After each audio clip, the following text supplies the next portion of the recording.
यथेभं जगतो विपश्यतः। कंस के प्राण पखेरु उड़ गए, कंस मर गया। एक बार तो सब सन्न रह गए,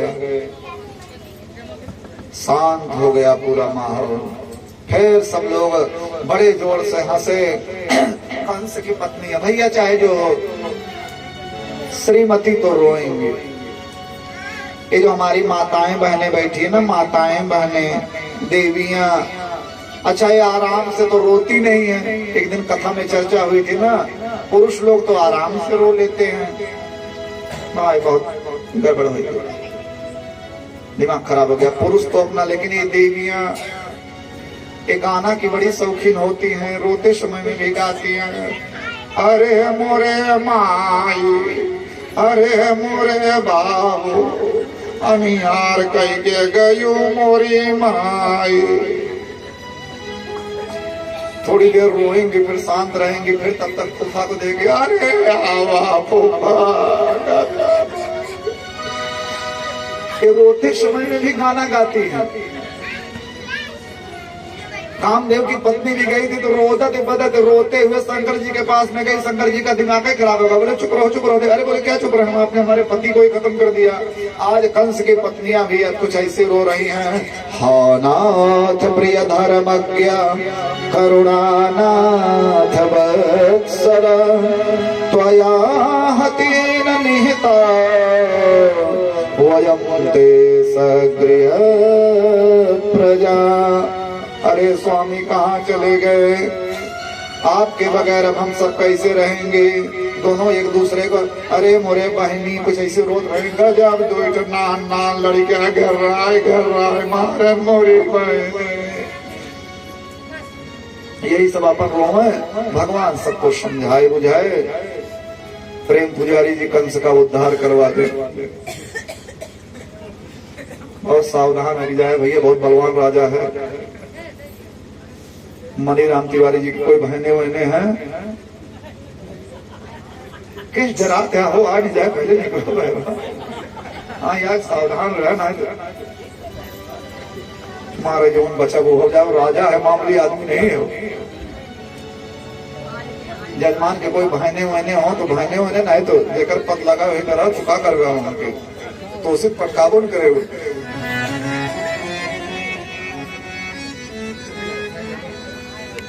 क्यों बहने वहने वाहो,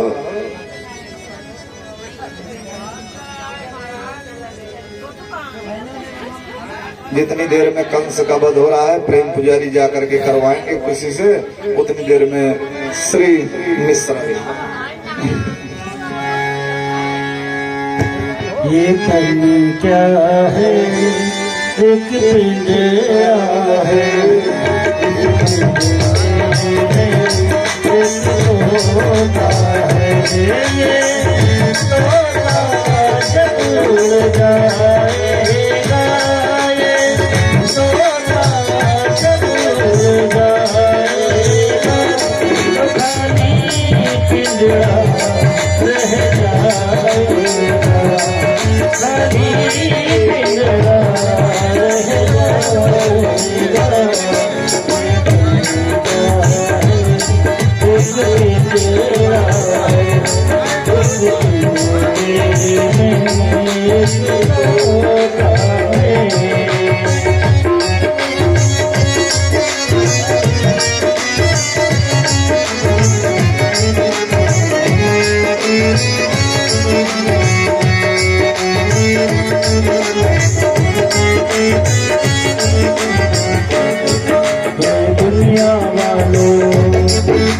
दुनिया वालों दुनिया मुसाफिर खाना है, दुनिया वालों दुनिया मुसाफिर खाना है। जो आ जाए हैं कल है वापस जाना है, जो आ जाए हैं कल है वापस जाना है। जब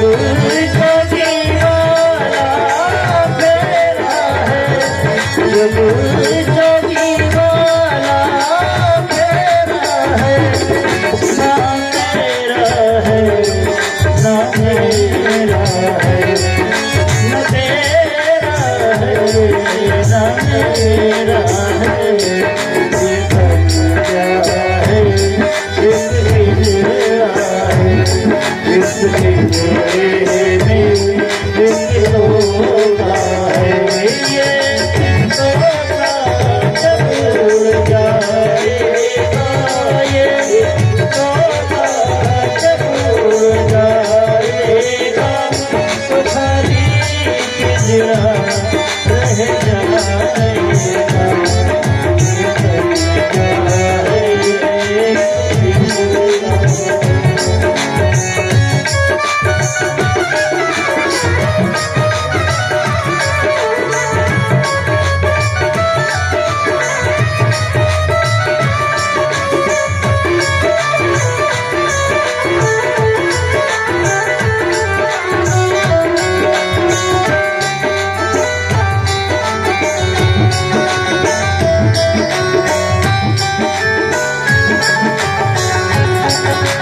जब तक इस छोटे का यहाँ मरदाना है, वो जब तक इस छोटे का यहाँ मरदाना है, तब तक इस पिंजरे में जन्म जाना है, तब तक इस पिंजरे में जन्म जाना है, जब जाना ही छूट जाएगा, जब जाना ही छूट जाएगा, तो खाली पिंजरा रह जाएगा, खाली पिंजरा रह जाएगा, क्या है इसकी मेरा है, इसकी मेरे में इसकी तोड़ा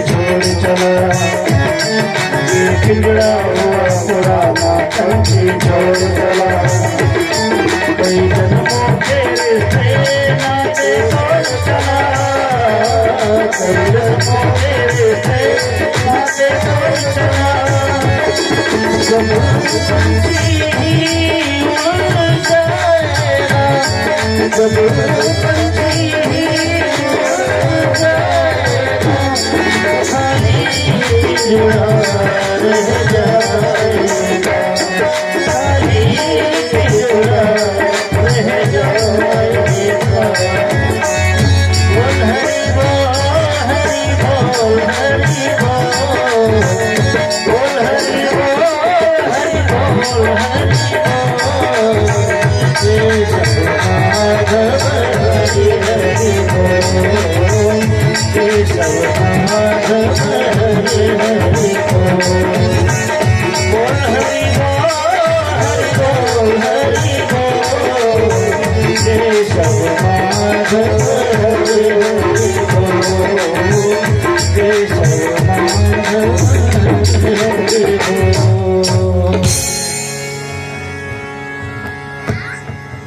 भाव से बोलिए जय श्री कृष्ण। कंस का उद्धार हुआ। कंस की पत्नियां रोने लगी, भगवान समझाए बुझाए। अब भाई क्या किया जाए, क्रियाकर्म हुआ, मरने के बाद तो कोई वापस आता नहीं, चाहे जितना बलवान हो, चाहे जितना पावरफुल हो। भगवान भी अपने माता पिता वसुदेव और देवकी को जेल से निकाले, नाना उग्रसेन को भी बंद किया था, उनको भी निकाले, उग्रसेन जी के भाई देवक को निकाले। माता पिता के चरणों में मेरे भगवान ने प्रणाम किया, देवकी जी गदगद हुई। डलिया पे लिटा करके बसदेव जी बेचारे रात में लेकर के भागे थे। सब लीला हुई, नाना उग्रसेन को राजगद्दी पर बैठाए, नंद बाबा दौड़ते हुए आए, कन्हैया। भगवान बोले बाबा आप जाओ। नंद बाबा को बड़ा दुख हुआ। नंद बाबा समझ गए, हाँ हाँ हमारे नंद बाबा बहुत दुखी होकर के गए हैं, वर्णन करेंगे तो बहुत समय लग जाएगा। नन्हे नन्हे सकार हो गए, कान्हा चलोगे नहीं। नंद बाबा पीछे मुड़ करके बार बार देखते हैं। भगवान भी दिल में बहुत परेशान है, लेकिन अब की सिचुएशन ही ऐसी है जिंदगी की, दिल पर बोझ रख करके भगवान रहे। 12 साल के हो गए ना अब, तो भगवान का मुंडन हुआ, भगवान का जनेऊ हुआ। उधर मैया यशोदा जब सुनी कि कान्हा नहीं आया, कान्हा तो देवकी नंदन, मैया के ऊपर वज्रपात हो गया। इतना रोई कि आंखों की रोशनी चली गई। मेरे भगवान का जनेऊ हुआ, मुंडन हुआ। असली जनेऊ वही होता है जिसमें मुंडन होता है। आजकल जो जनेऊ हो रहा है केवल फॉर्मेलिटी हो रही है। हम लोग धर्म से बिल्कुल विमुख हो गए हैं भैया, सही तो ये है, केवल फॉर्मेलिटी हो रही है। खत कटा कटा करके सब जनेऊ कर रहे हैं। जनेऊ में मुंडन होता है, जनेऊ के बाद ही विद्यार्थी पढ़ता है।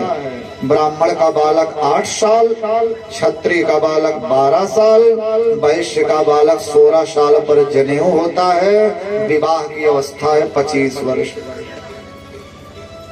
पता नहीं कहां से नियम बना, बयान दिया है। आज बरुआ आए उनके बरुआ करे जा रहे हैं। खत कटा कटा करके जनेऊ हो रहा है, तो कहां गया ब्राह्मण? धर्म का शरणम बताया। एक साल के विलंब पर प्रायश्चित स्वरूप गौदान देने का विधान था। सब फॉर्मेलिटी ही तो रह गई। विद्वान ब्राह्मण कहे गौदान करो, जजमान हंसते हुए कहे 11 रुपया ले ले। देवता के सामने संकल्प कर रहे हैं सीधे गोदान का, 11 रुपये में गोदान होगा। केवल फॉर्मेलिटी के चक्कर में सब ऐसे लोकल पंडित आ रहे हैं, सब ऐसे हो रहा है। बड़े धर्मात्मा है, और यही है कलयुग। मेरे भगवान कृष्ण का भी मुंडन हुआ है, और मुंडन होने के बाद में भगवान पढ़ने गए हैं। सांदीपनी मुनि के यहाँ भगवान विद्या अध्ययन पढ़ने गए हैं। 64 दिनों में भगवान पढ़ाई किए। यहीं पर सुदामा जी से मित्रता हुई। गुरु जी तो बेचारे बड़े सीधे साधे थे। गुरु जी बहुत सीधे थे, लेकिन गुरुआइन तेज थे। भगवान बोले गुरु जी गुरु दक्षिणा। गुरु जी कहे बच्चा समाज का नाम रोशन करो, लेकिन गुरुआइन किंतु मांग ना लेते हो, जो बेटा ना मरी रहा, ये दोनों बड़े होनहार हैं। तो गुरु माता की इच्छा से अपने गुरु जी के मरे हुए बेटे को भगवान यमपुरी से लेकर के आए हैं। हाँ हाँ यमपुरी से लेकर के आए हैं भगवान। गुरु पुत्र विहानीतम निज कर्म निबंधनम आनयस्व महाराज मच्छासन पुरस्कृतः। और यहीं पर श्री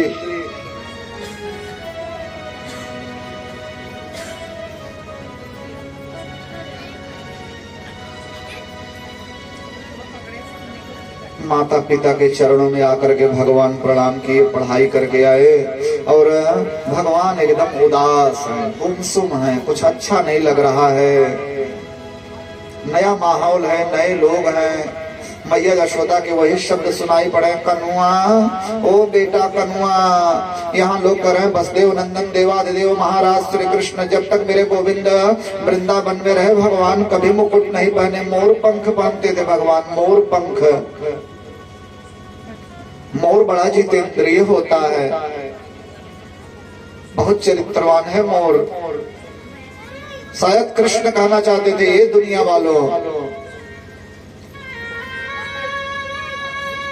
जिसके पास में चरित्र का बल होगा वही मेरा भक्त है। जहां राम तहां काम नहीं, जहां मेरे राम जी होंगे, जहां मेरे श्री कृष्ण जी होंगे, वहां कामनाएं नहीं होंगी, वहां इच्छाएं नहीं होंगी, वहां वासनाएं नहीं होंगी, वहां चंचलता नहीं होगी, चरित्रहीनता नहीं होगी। और जहां चरित्रहीनता होगी वहां मेरे भगवान नहीं जा सकते।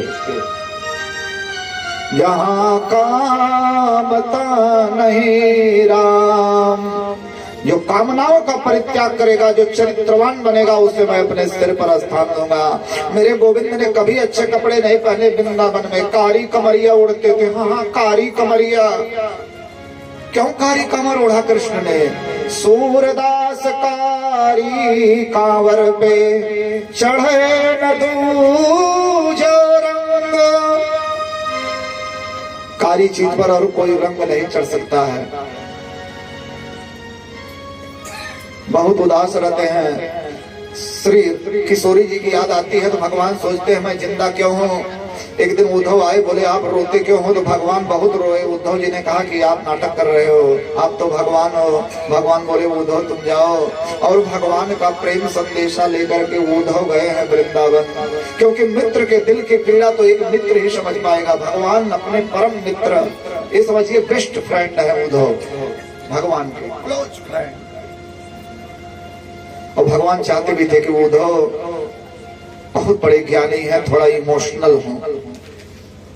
अगर उद्धव के ज्ञान के ऊपर में प्रेम का पुट लग जाएगा ना तो उद्धव धन्य हो जाएंगे। और उद्धव चरित्र हम बहुत देर तक नहीं कहेंगे, बीच बीच में प्रसंग हो भी गया। और उद्धव जब वृंदावन गए हैं तो जो नजारा देखा उद्धव ने, नंद बाबा बूढ़े हो गए हैं, नंद बाबा लाठी लेकर के चलते हैं। मैया यशोदा कृष्ण की याद में ऐसा रोई कि आंखों की रोशनी ही चली गई।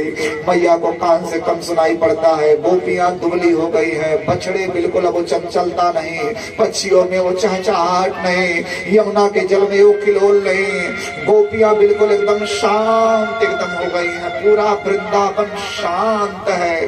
वो छोटे छोटे सखा, उस सखा बेचारे रोज जाते हैं गाय चराने, टकटकी लगा करके मथुरा की ओर देखते हैं आज खाना आएगा।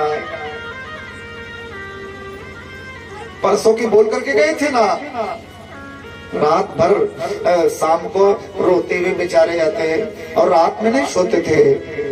आज नहीं आया तो कल जरूर आएगा। एक गोपी दूसरी गोपी से कहती है तेरे घर श्याम सुंदर का कोई संदेशा आया क्या? बोले ना, मेरे यहाँ तो ना आया। तेरे यहाँ आया क्या? ग्वाल बाल एक एक से पूछे, ग्वाल बाल एक एक से पूछे, कहाँ है मुरली वाला रे? बड़ी देर भई तेरी रात के बिजवा, बड़ी देर भई तेरी रात के बिजवा।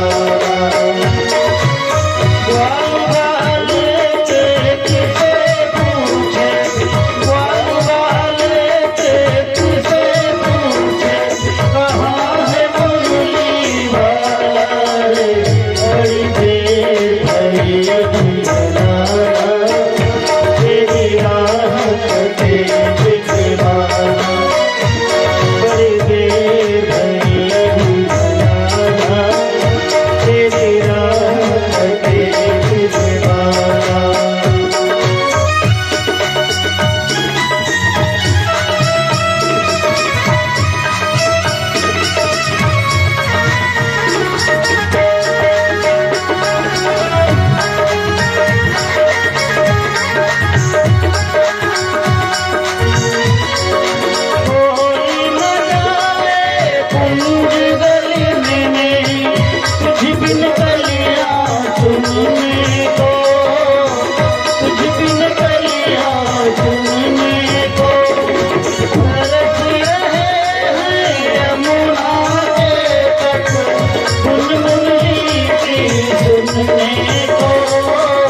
क्यों दुविधा में डाला है, तेरी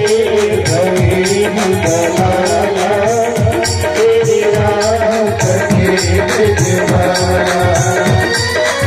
ग्वाल बाल देख से पूछे कहाँ है मुरली वाला रे, तेरी लाला, तेरी राह कटे भिजवाला।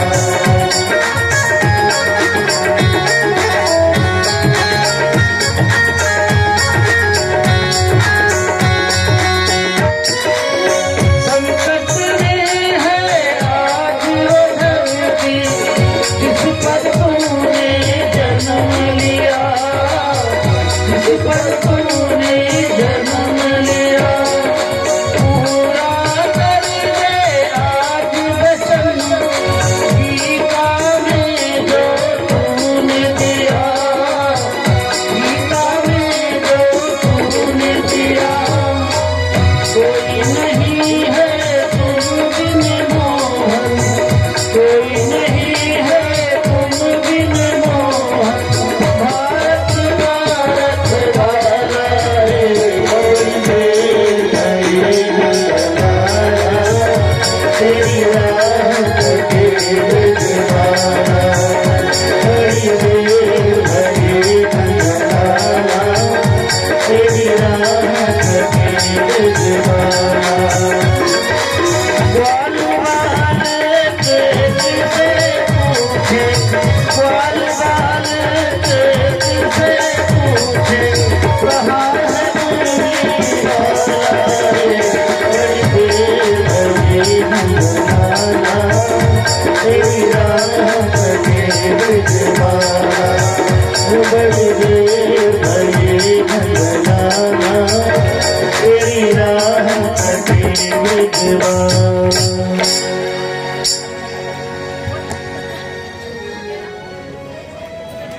शायद वृंदावन के कांटे भी उद्धव के धोती से लिपट करके कह रहे थे, उद्धव तू ना जा, तू ना जा उद्धव, तू बदल जाएगा, तू चेंज हो जाएगा। हाँ, तेरे ज्ञान के ऊपर में जब प्रेम का फुट लगेगा तो दुनिया भूल जाएगा। उद्धव बोले मैं ज्ञानी हूँ। और उद्धव वृंदावन में गए, सखा लोग दौड़े, खाना आ गया, खाना आ गया, खाना आ गया। उद्धव को देखे तो उदास हो गए, वो खेले। मैया यशोदा ने जब सुना कि कृष्ण ने अपना मित्र भेजा है, मैया बोली ये उद्धव आओ आओ आओ आओ, मैं दिखाती हूँ कृष्ण यहाँ सोता था, यहाँ सोता था। मैया यशोदा के मन की फीलिंग, नंद बाबा की फीलिंग। गोपिया करने लगे ये उद्धव जी हमको पूछते हैं कि नहीं, हमको पूछते हैं कि नहीं, हमको पूछते हैं कि नहीं, हमको लिखो है कहाँ, हमको लिखो है कहाँ, कहाँ कहाँ कहाँ कहाँ सब ये कहने लगी। और जब उद्धव जी ने कहा गोपियों अपने मन को परमात्मा में लगाओ, गोपियां बोली उद्धव जी तुम बेवकूफ हो, सृष्टि के सबसे बड़े ज्ञानी को गोपियों ने बेवकूफ कर दिया। उद्धव मन न भये 10-20, एक हूँ तो 100 गयो श्याम संग, अब को आराधेईस। उद्धव मन न भये 10-20, उद्धव तुम भये बौरे, पाती लेकर आए दौड़े। योग कौन जाने यहाँ पर रोम रोम में श्याम है। उद्धव भगे रोते हुए, अरे मेरी इतनी भी औकात नहीं रह गई कि मैं नंद बाबा के यहाँ की स्त्रियों को प्रणाम कर सकूं। नहीं नहीं, मैं इन स्त्रियों के चरणों के धूल को प्रणाम करता हूँ। क्यों यासाम हरि मुखोद्गीतम पुनाति भुवनत्रयम्।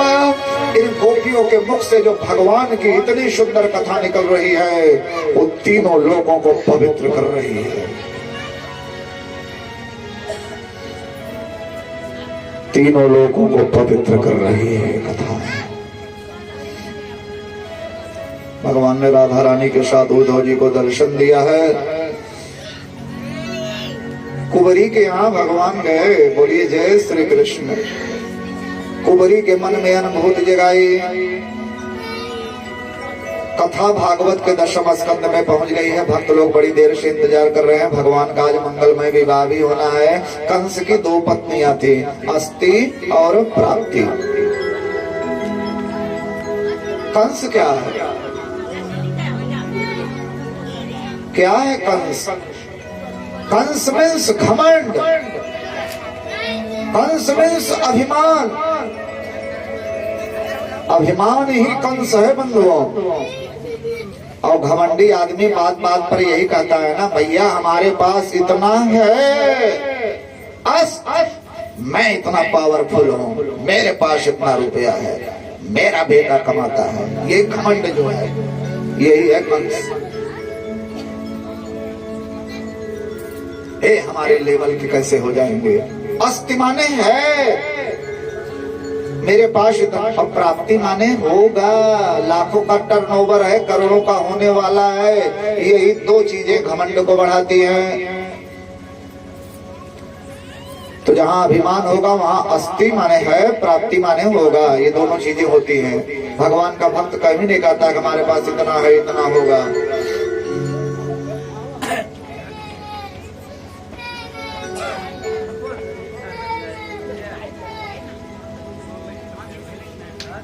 दोनों अपने पिता के पास में गई, खूब रोई। पिताजी देखिए ना, हम सब विधवा हो गए। हाँ हाँ। और जरासंध, पिताजी बड़े पावरफुल थे, जरासंध नाम है। सबसे बड़ा भैया दुख जानते हैं क्या होता है? वैसे दुख तो बहुत है जीवन में। कुग्रामवासः यकुलीन सेवा कुभोजनम क्रोधमुखी च भार्या मूर्खश्च पुत्रो विधवा च कन्या पंचानि दुखानि विमुह्यसन्ति। खराब गांव में रहना ये पहला दुख है। सज्जन आदमी है, खराब गांव में रहे, मन डरा हुआ है, कोई लंपट, कोई लोपड़, कोई चोर उचक्का, भाजी खंजेड़ी भंगेड़ी, हमको ऊट पटांग न बोल दे, मन डरा हुआ है। खराब गांव में रहना ये पहला दुख है। जिस गांव में बहुत ज्यादा नशेड़ी लोग रहते हो, अहंकारी लोग रहते हो, घमंडी लोग रहते हो, ऊट पटांग बोलने वाले लोग रहते हो, ऐसा गांव बहुत खतरनाक होता है। खराब गांव में रहना ये पहला दुख। अकुलीन सेवा, जिसके आगे पीछे कोई नहीं, उसके खूब सेवा कर रहे हैं। भगवान हम ही लिख दे, ना केवल दूसरे के लिख दे तो बेकार हो जाए। अकुलीन सेवा, इसी लालच में सेवा कर रहे हो, लिख दिए किसी दूसरे को। कुभोजनम, भोजन करने बैठे, भोजन मन मुताबिक नहीं मिला, मन खराब हो गया। और क्रोध मुखी च भार्या, अपनी श्रीमती का गुस्से में मुंह देखना, ये भी बहुत दुख वाली बात है। जैसे घर में गए, श्रीमती मुरी हो रहे, मर जाए, कट जाए, बाबू आंख फूटी रही तो शादी भी आए कि हमारी जिंदगी नरक हो गई, जब तब बेकार है ऐसी जिंदगी आदमी। क्रोध मुखी च भार्या मूर्खश्च पुत्रो, बेटा अगर बेवकूफ निकल गया, बाबू कहे बच्चा तुलसी ले आओ तो कुर्सी लेके दौड़े, जब बेटा ऐसा तो बूढ़ा वंश कबीर का उपजा पूत कमाल। अब विधवा कन्या, उस बाप के दिल से पूछो जिसकी आंखों के सामने उसकी बेटी विधवा हो जाए। जरासंध का तो दिमाग खराब हो गया। पावरफुल राजा था, तमक करके खड़ा हुआ, खून का बदला खून, मार का बदला मार। जिस कृष्ण ने मेरे वीर दामाद का वध किया है, मैं जरासंध उसके पूरे खानदान का नाश करूंगा। मैं प्रतिज्ञा करता हूँ। बहुत बड़ा दबंग था वो जरासंध, बहुत बड़ा दबंग, बहुत बड़ा व्यवहारिक, बहुत बड़ा पावरफुल। 23 अक्षौहिणी सेना लेकर के पूरे मथुरापुरी को घेर लिया। मार मार मार मार, बड़ा घमासान युद्ध हुआ। मेरे गोविंद जीत गए, हाँ मेरे भगवान जीत गए। जरासंध पहला युद्ध हार गया भगवान, लेकिन जरासंध को नहीं मारे जान से। जो जितना बड़ा क्रिमिनल होता है उतना ही बड़ा व्यवहारिक होता है, नितांत सत्य है। गुंडे बहुत व्यवहारिक होते हैं, बिना व्यवहार के गुंडे चलते नहीं करेगी।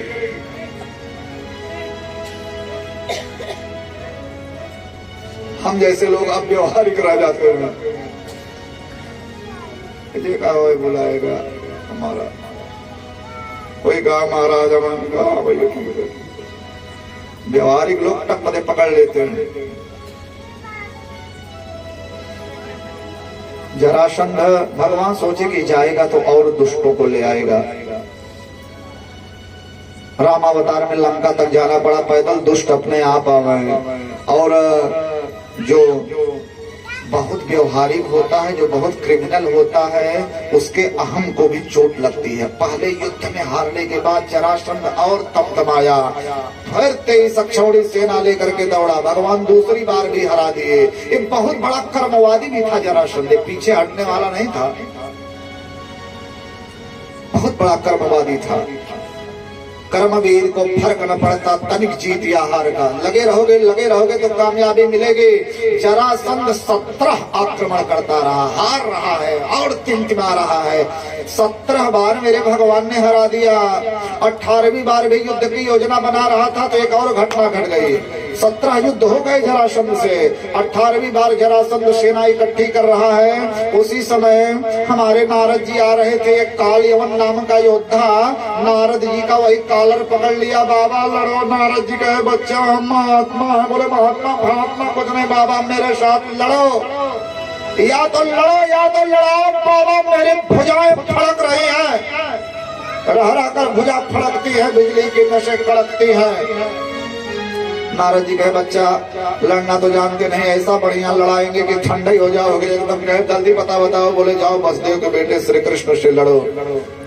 काल यवन 3 करोड़ मलेक्षों की सेना लेकर के घेर लिया। कहते हैं ना मलेक्ष, आज के जो हमारे देश के जिनको हम लोग अल्पसंख्यक कर रहे हैं, यही है मलेक्ष। मलेक्ष सेना लेकर के काल यवन ही आया था। भगवान बड़े लीलाधारी हैं। भगवान भागे और मुचकुंद के माध्यम से काल यवन का उद्धार करा दिया। अच्छी कथा है, ये भी बड़ी सुंदर कथा है। 18वीं बार जरासंध जब आक्रमण किया तो अब की बार भगवान भाग गए। गाँव भैया बोले बड़ी बदनामी होगी। बोले जो होगा देखा जाएगा। 11,000 पंडित फंस गए हैं, पंडित को बचाना है ना। पंडित बेचारे लालच में फंस गए। जरासंध कोई नात रिश्तेदार जरासंध का कहा यार जरासंध कहाँ तुम और कहाँ कृष्ण चरवाहा। अरे तुम्हारे सामने श्री कृष्ण क्या है, तुम तो यार कोई जाप कराओ।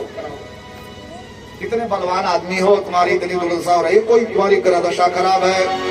किसी रिश्तेदार ने सलाह दिया तो जरासंध 11,000 पंडित बुलाया। रुपए की तो कमी थी नहीं, बड़ा आदमी था ये। पंडित लोग आए।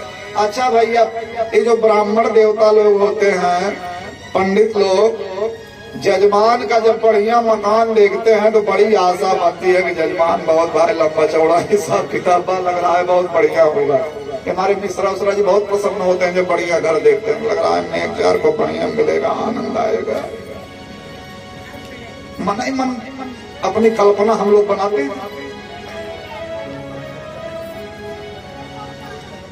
और उसी में अब बहुत कम ही जजमान ऐसे मिलते हैं कि जो ने कहा महाराज भगवान को चीज की कमी नहीं दी है, खूब बढ़िया करिए। अधिकतर जजमान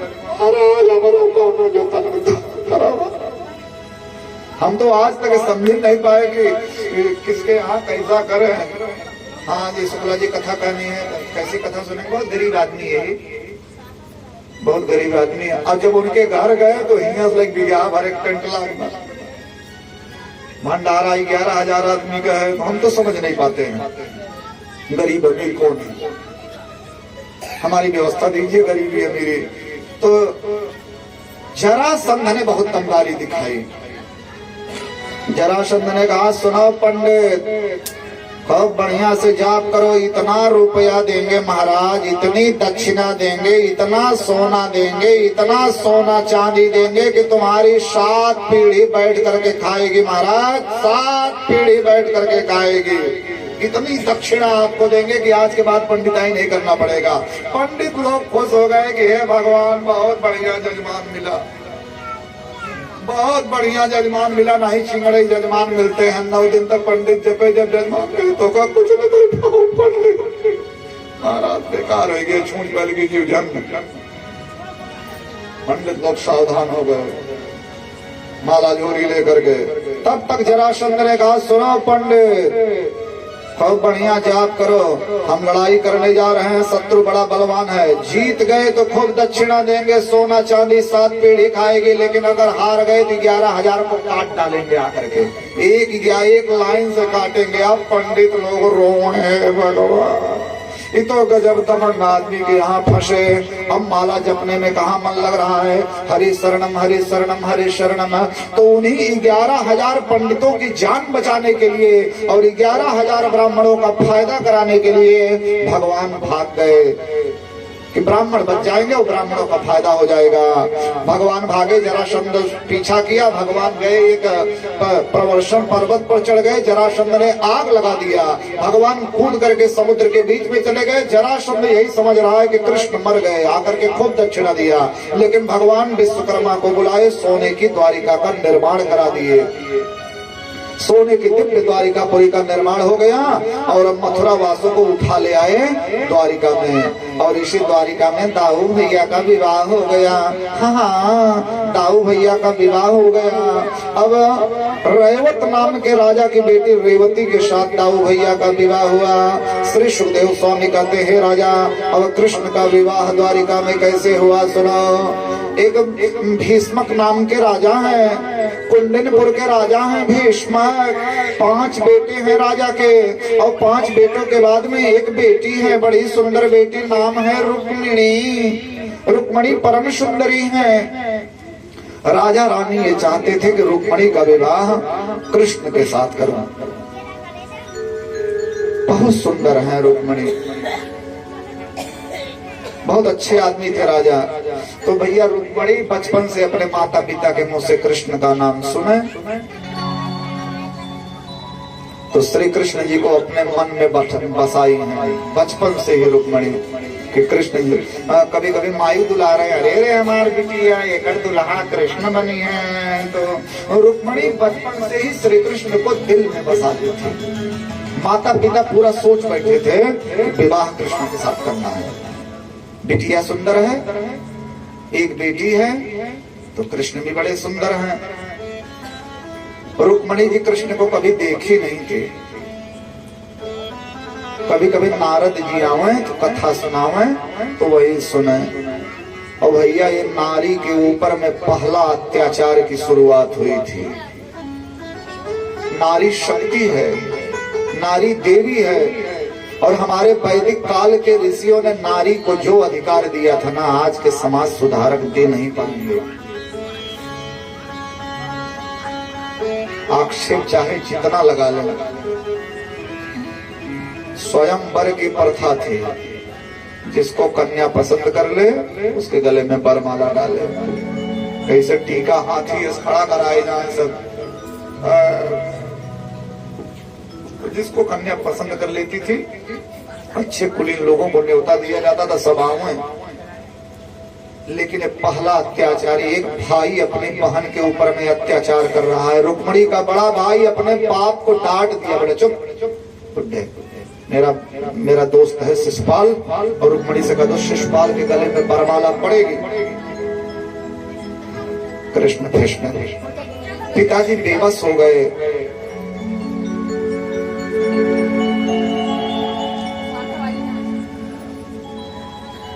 बेबस हो गए पिताजी। कभी कभी बाप बेबस हो जाते हैं ना बेटों के सामने। भाई बेटा जवान हो गया तो बाप क्या करें, लेकिन रुक्मिणी परेशान हो गई। अच्छा एक चीज देखे होंगे, भैया तो सबके बेकार ही रहते हैं, जेकर बहुते किस्मत फूटी रहती है वही भौजी बेकार नहीं करते। बोलिए जय श्री कृष्ण। है भाभी हमेशा अच्छी ही होती हैं, बोलिए जय श्री कृष्ण।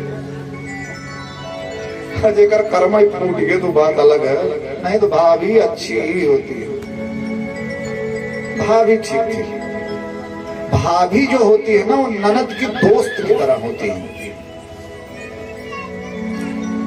ननद भाभी का रिश्ता बड़ा प्यारा होता है। तो रुक्मणी भाभी के पास गई। रुक्मणी का जो बड़ा भाई है रुक्मी, उसकी श्रीमती से बोली भाभी मैं क्या करूं? तो भाभी ने कहा टेंशन देने का लेने का नहीं। रुक्मणी बोले मतलब? बोले जैसे राजाओं को न्योता दिया जा रहा है, तुम न्योता दे दो कृष्ण को, राजा है, सबके सामने के गले में ही बरमाला डालना, तुम भैया को उछलने दो। और एक बार तुमने समाज के सामने बरमाला डाल दिया तो फिर तो तुम उनकी हो गई। कृष्ण फिर द्वारिकाधीश की दिक्कत है, तुम्हारी दिक्कत नहीं है। तो रुक्मणी जी ने चिट्ठी लिखी, बड़ी प्यारी चिट्ठी लिखी है। समय बहुत ज्यादा हो रहा है, हमारा तो मोबाइल वहां चला गया, 10 न बज गया। अरे अनर्थ हो गए भैया।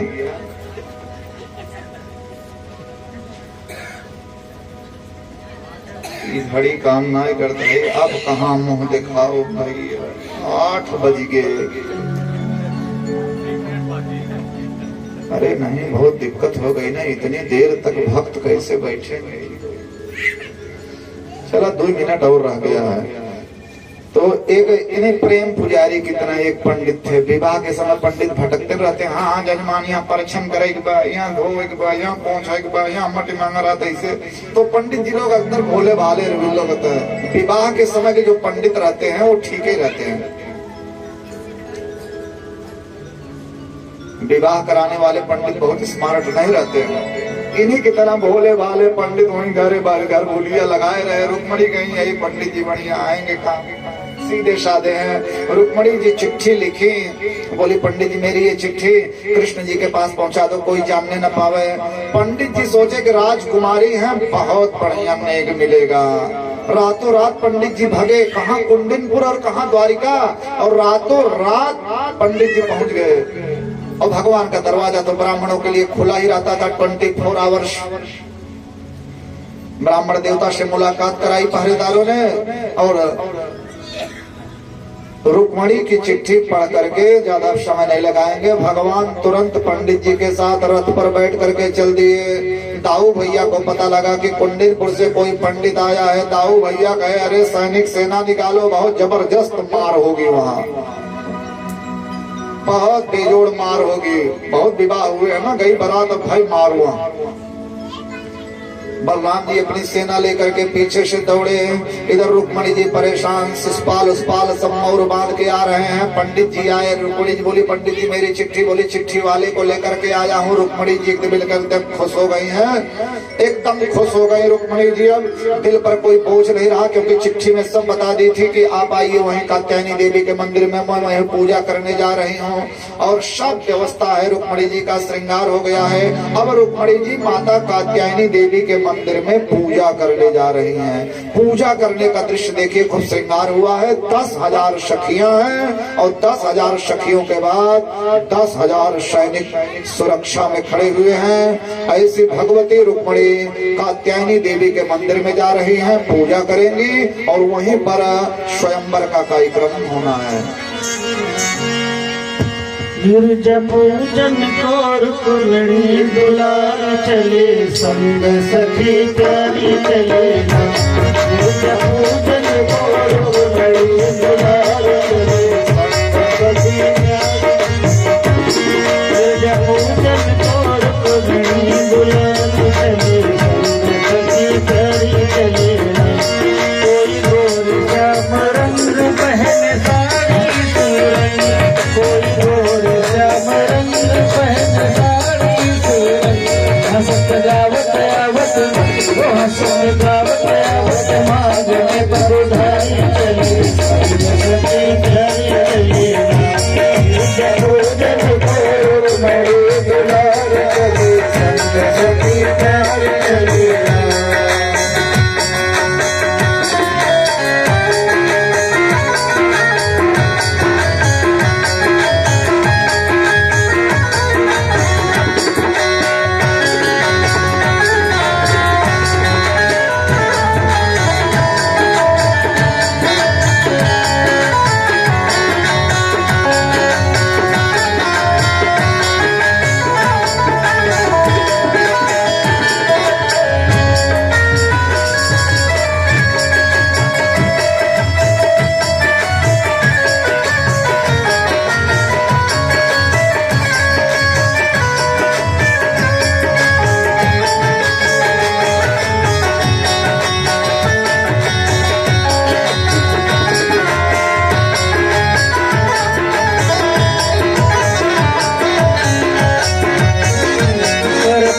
मधुर मधुर गान सुन के झूठे मुने ध्यान करत मधुर मधुर गान सुन के झूठे मुने ध्यान कोकिल बैद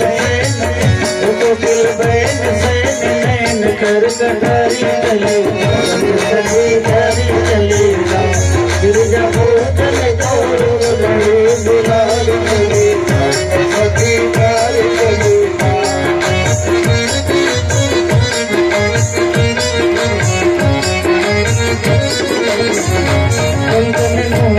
धुन सोर श्याम की कवच चहोर कुंदन मुंहपुर धुन सोर श्याम की कवच चहोर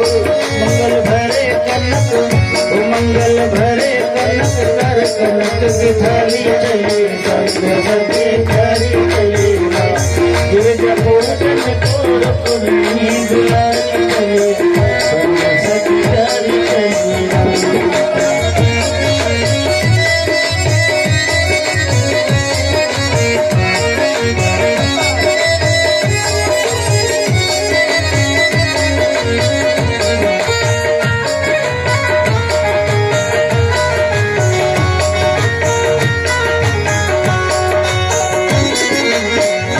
रोली सुंदर बनाए रुक्मिणी चली हर साए रोली सुंदर बनाए रुक्मिणी चली हर साए रोली सुंदर बनाए रुक्मिणी चली हर साए श्याम मिलन है श्याम मिलन है की तैयारी चली चली जाए चले गिरजा पूजन करो लड़े दुलार चले सखी प्यार चले